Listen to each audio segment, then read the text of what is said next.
Voilà, le maître Jimmy est là. Avocat ya Eliane Yeyo. Je pense que parquet Zako Yinda Kosangana. Maître Jimmy, un mot. Il est là, un mot. Maître Jimmy. Joël. Maître Jimmy.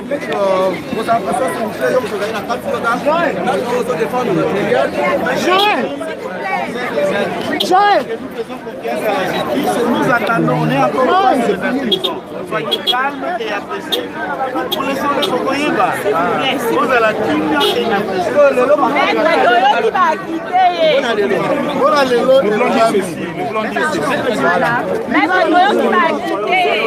s'il vous plaît, tranquillisez-vous, c'est pas ça.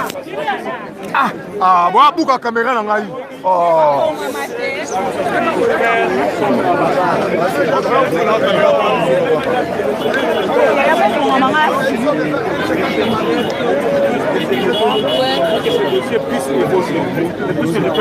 Mais pour informe-nous qu'est-ce qui s'est passé là-bas à l'intérieur.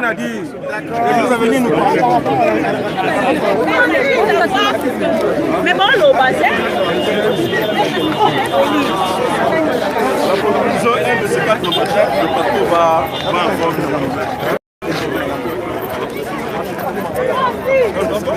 Denis, nous ici là. Mettez de l'eau, s'il vous plaît. Nous dépendons de ça.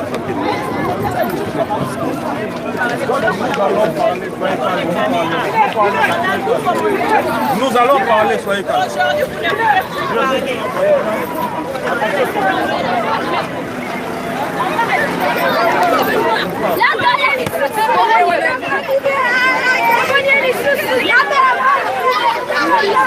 Voilà, regardez comment est-ce que population Zolanda Eliane, on a dit il y a Eliane et sa famille sont là. Regardez comment est-ce que Batubazo Kolanda Eliane avec les enfants. Donc ce n'était pas facile aujourd'hui ici. Et nous sommes là, on continue toujours. Là nous suivons le maître Jimmy Ngalassi, l'un des avocats de Lyon. Papa, j'espère qu'on a dossier Bakati dans nos têtes, nous allons continuer le parquet instruit. En tout cas, on fait confiance sur le parquet une fois. Le parquet va mis ses équipements à la hauteur. Merci beaucoup. C'est vraiment de Voilà, et là c'est le maître Jimmy qui est en train de partir. Jimmy Ngalassi, il est là. On s'appelle. Ok. Bonjour maître. Bonjour. Merci. Maître, un mot quand même aussi, qui te fait pas. Maître, Je vous ai toujours dit que la justice congolaise ne sera jamais corrompue. Jamais. Au grand jamais. Soyez calme. Mais maître, s'il vous plaît, comme on a la vidéo avec Eliane. Dans le bien, au lieu que Batouba se concentre dans les éléments et les preuves, on se concentre dans le foot. Bon, il y a une vidéo.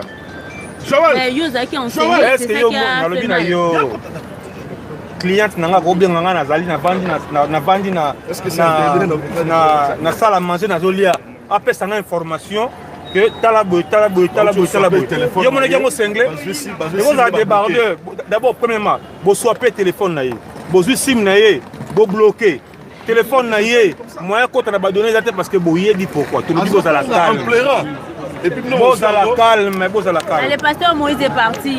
Au lieu de foutre à Batouba que ne ça n'importe quoi dans les réseaux sociaux, bon se concentrer dans les éléments de preuve au Bourgogne. Maître Ngalassi, Toyorik Mandal a fait sur moi, quelque chose comme ça. Apparemment, il était aussi. Maître, et l'Oronini au Kodikoloba par rapport, il y a une vidéo, Madame Odo Zalakinayo, nuit et jour, à Outukosala par rapport à Eliane. Madame Denise. Madame Denise a un droit à Goloba, nous serons toujours connectés avec vous en cas de nécessité. Mais pour l'instant, soyez calmes. C'est la paix le jour. Nous donnerons un point de presse dans quelques heures. Nous donnerons un point de presse dans quelques heures. Il n'y a pas de victoire, rassurez-vous. La presse n'est pas restée comme ça. Soyez calmes, s'il vous plaît. Non. Merci, voilà, mesdames, mesdemoiselles et messieurs. Abonnez à Top Média Télévision. Vous voyez, là, c'est le maître Jimmy Ngalassi, l'un des avocats, il y a Eliane. Il est en train de partir. Je pense que il y a Koyinda Kosakanate. Nous regardez. Il y a plein du monde. Il y a plein du monde. Regardez. Nous faisons rien que notre travail. Moussala Tokona juste essaie de vous informer. Voilà.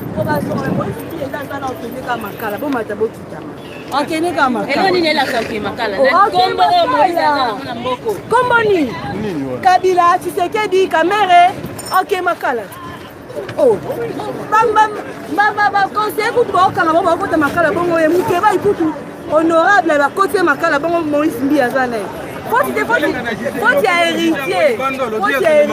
est-ce que c'est le magasin héritier c'est ni oh le ba moi ma konza kota bolo côté yango ne peut pas passer à mutu makala c'est ça donc là de l'objet bongo ça faut héritier kota bolo côté mais pauvre ils ont la présomption voilà. Voilà, je pense que les t-shirts sont là. Les t-shirts sont là. Maman, pena ba telemi pour naka Eliane. Maman, est-ce que beaucoup za la nelo ko lobate s'il vous plaît?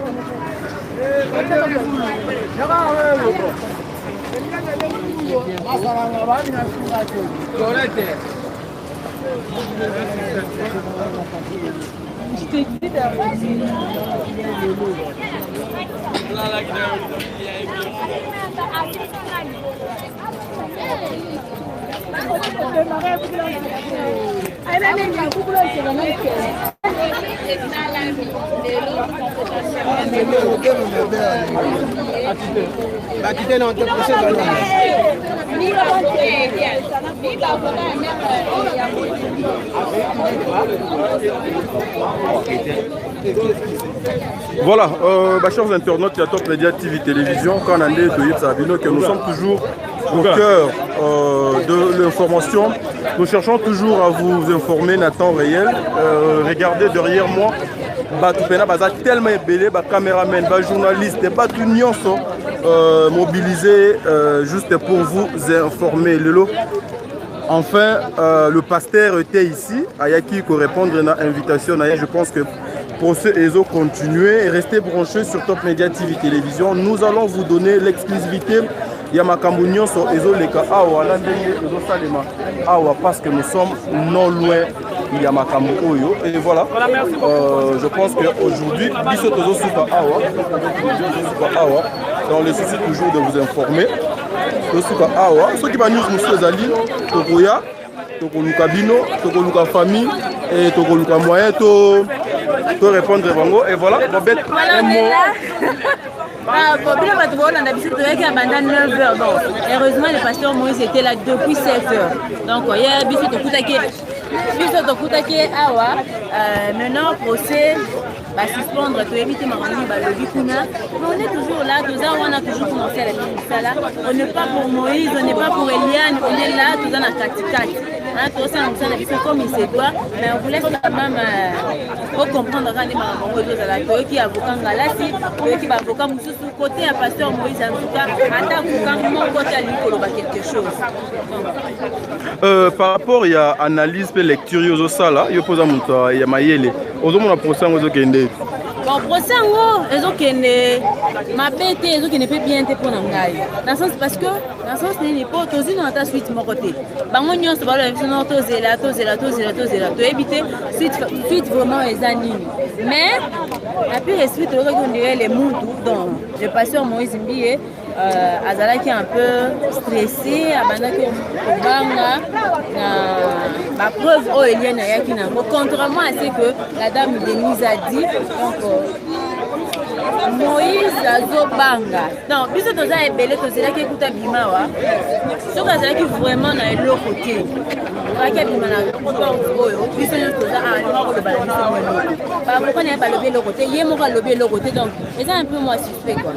Voilà. Désolé. Selon yo,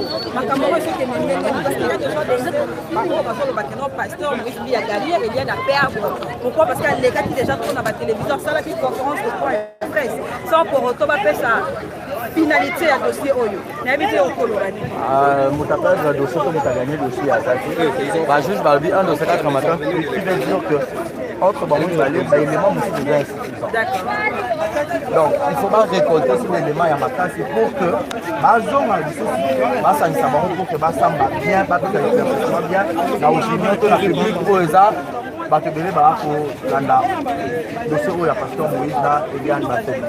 raison pour laquelle on va zone un de ces 4 matins qui veut dire donc il vous avez l'autre au cours peut-être il y a semaine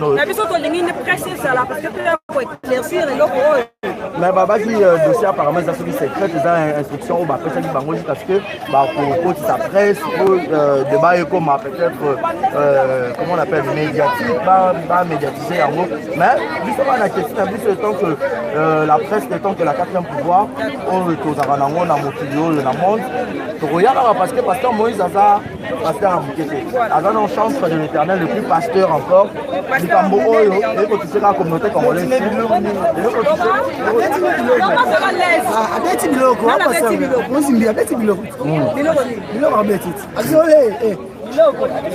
voilà donc comprenez comme ça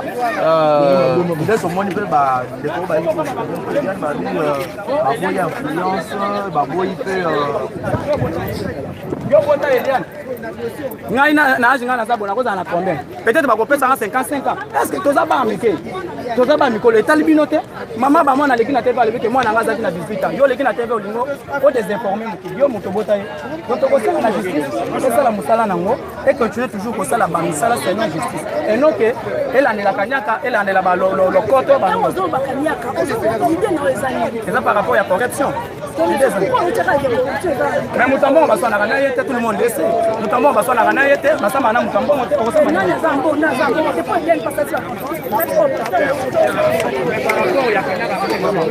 voilà, merci, ça n'est fini pour aujourd'hui, la nuit sur Top Média Télévision. Voilà, c'est par ici que nous mettons fin à la journée où il y a procès, où il y a le pasteur et puis madame Eliane Kitoko Bafeno. Awande to boucler en direct Nabiso ensemble Nabino. Restez branchés sur Top Média Télévision. Elle est là. Yo yako loba. Loba awa. Loba awa. Leki yaya Mike loba. Loba non. Loba. Elle s'appelle Jolicia. Jolicia yopoza journaliste. Oh, dans d'autres questions. Zana Kimiat. Oh, za liboso caméra. Je suis en direct. Jolicia, au Kolowani par rapport à Oyo, tu peux assister le bien que tu n'es pas entré dans Katikuna. Ah ok. Par rapport à l'analyse, yo le Kolo côté de Nakas, est-ce que réellement tu as vu le pasteur Momo? Je l'ai vu. Ah. Non, mon pasteur. Tout ça qui non. C'est quoi par rapport à yo et Ndengo Matikuna au Mouniangonde? Vraiment, c'est pas simple, comme ça. Plus on a pour ça suite. Donc il y a clôture, tout ça, pour ça que yo ce qu'on nous a mieux placé à expliquer ma camo parce que nous ne pas là procès. Ah nga mutu na bana procès mais nga na justice, nga na journaliste. Ça c'est journaliste. La mission donc n'est pas bien, nous donc n'est pas pasteur Moïse. Donc nous a mieux placé à expliquer ce qu'on va te la mission OK. Des abos na banda qui boy na komi parce que yo ne mutu mais qui lien na qui na justice. Oya qui na parler de justice. Yo. Nga mu na memaye. Oyo oya qui ne mutu boso wa ya kani yo. Nga mu na pete ndo zonga mako. Voilà maman yo pe loba. Loba kama kamoza na bezo loba. Bino bato songi boli ko fanda te maman. Lelo leki ndeni ni. En tout cas ils ont procès à Liboso, pasteur Moïse et là-dessus que non, ils ont vraiment fait pasteur présenté devant la justice, condamné, oui, mais au moins, c'est pas bon, pour un pasteur, c'est pas du tout bon, mais de toute façon, en tout cas, au-delà, il y a justice, c'est ce que Asagi Mabé, que preuve, ils ont tangible, ils ont vraiment que pasteur Moïse a fait un vote, il doit être puni parce que à la prochaine fois, vraiment que la justice soit faite. Que Liane, Azana a raison, notre va payer raison. Mais ce que pasteur Moïse Mbi, notre justice, droit, état de droit, au Lukana Congo, ils allaient en ils allaient bon. Mais tout le monde en famille, Eliane Bazo Kinde, Bazo Tcha, victoire, na Moutuka, c'est dire quoi? Apparemment, il y a la main noire qui est derrière ce procès. Apparemment. Voyons voir. Mais apparemment, il y a la main noire qui est derrière ce procès. Parce que tout le monde a banni. bandeko ya Eliane bakoti na mutuka bazo sepela bazo bimana ba ordinateur bazo na machine na kati ya mutuka babimi nango bamati nango donc baza trop sûr na bango mais pour autant Moïse n'est pas là il doit se défendre mais apparemment il y a la main noire je sais pas trop va voir nene maman ele Madame Yoko Lovani par rapport au confrère non parce que je viens quand nous sommes en mode dossier commis flou, c'est-à-dire avocat il y a Eliane non en retard aïe dans à peu près 10h 9h tandis que y a beaucoup Moïse à 7h du matin mais aussi tu as na kati kuna et là tu constater à un certain moment tu bazaki na kati kuna na kati ya na kati convocation wana to moni nani famille ya Eliane ba koma ki paniquer ba oluka ba vidéo c'est comme si ba vidéo et banda ko mona te ba komi ko kita ba mati ba okita ba mati ba na ki moko ya ndeko ya Eliane alobi ke toza na confiance na mutu te et là on a kangika na kati ngwana oui il avait dit à un confrère que Azan a confiance dans mon côté, comment il vraiment paniqué. Donc, totalement, nous devons continuer, mais espérons que vérité, que Banakaka, Nanazali, Aza coupable, n'a affaire. Merci. Merci. Oh. Qu'est-ce que tu peux ajouter par rapport à ce que la consoeur vient de parler? Non, juste que moi, je suis un peu déçu parce qu'ils ont fait appel à la presse le matin, disant depuis hier même, disant que la presse devrait être vraiment présente aujourd'hui pour couvrir le procès. Mais à la dernière minute, quand le pasteur est sorti, les avocats de Liane, quand ils sont sortis, ils n'ont pas vraiment dit quelque chose. Mais à en croire le témoignage de ceux qui étaient là à l'intérieur, on a dit que Madame Eliane Bafeno Kitoko a pu démontrer le preuve qu'elle détenait des relations avec le pasteur Moïse Mbié. Aussi a reconnu, mais je vais donner un point très important. Madame Eliane avait dit qu'elle a connu le pasteur Moïse Mbié au moment où elle avait 17 ans. Et le pasteur Moïse Mbié témoigne qu'elle a connu Madame Eliane en 2018. Il a reconnu avoir connu Madame Eliane. Ah, il a reconnu d'avoir connu Madame Eliane en 2018.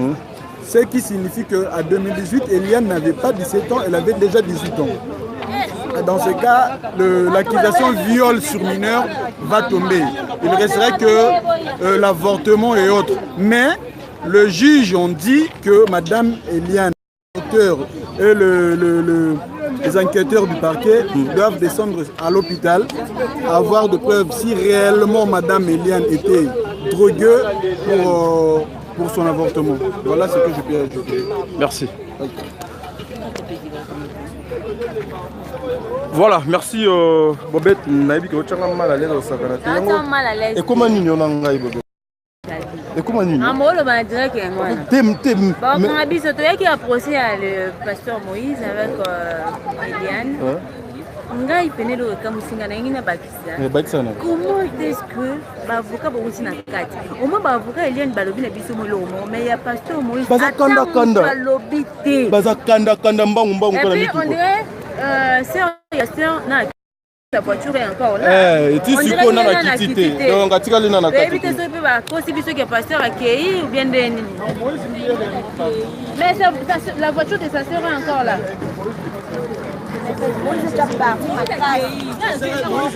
Voilà, bye bye, tokutani mbala sima. Allez, moi, c'est dit, tokabwani awa.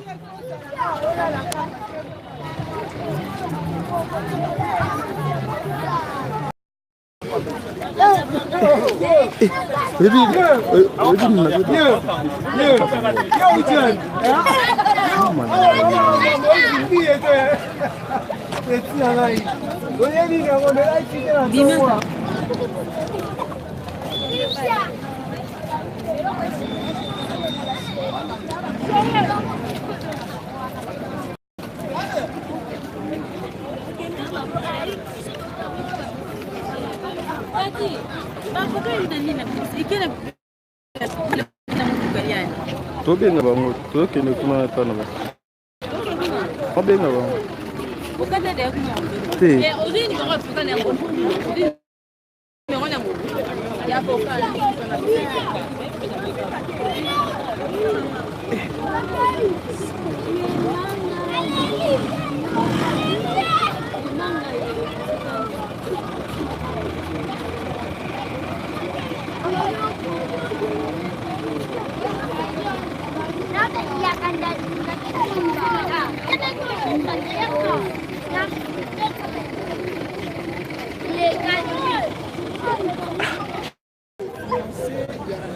On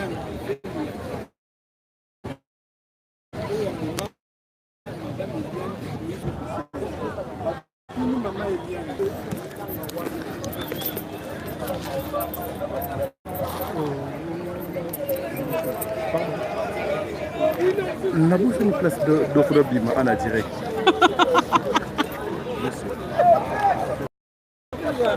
Je sais plus. Aujourd'hui, on s'appelle.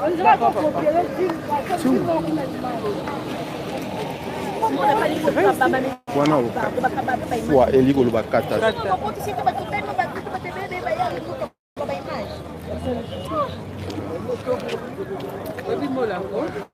Ah, mon appel du papa